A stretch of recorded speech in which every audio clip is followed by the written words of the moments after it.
Hello again, I'm Stephen Jerome, and I'm going to continue reading from The London Year, which is my third published novel. You can get it at all the usual places. This is part 7. We're at the very bottom of page 6, going through page 7.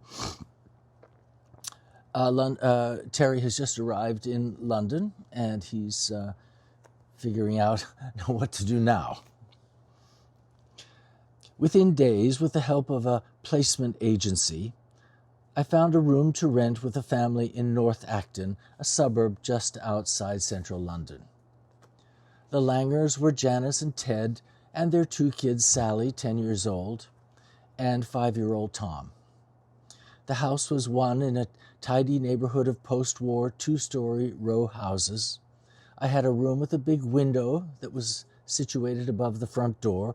There was a small desk where I wrote letters home. Ted Langer was about 40, square-jawed and extremely fit.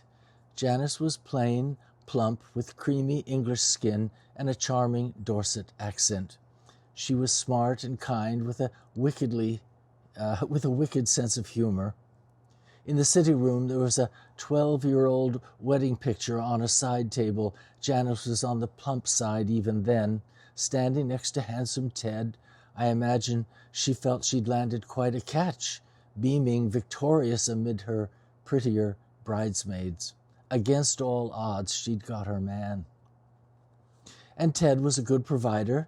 Janice did her part, raising sweet kids, keeping a very clean house, and managing temporary lodgers such as myself for extra money. She brought tea up in the morning. It seemed like a perfectly neutral launching pad to begin my new adventure. That is, until Ted Langer came home from his job as a guard at Wormwood Scrubs prison. The last thing I expected arriving in London was to be thrown back to 1950s-era American-style racism.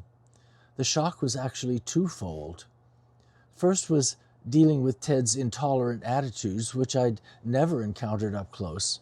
But the other shock was how this reality contrasted so sharply with the picture of England my post-Victorian New Zealand parents had painted.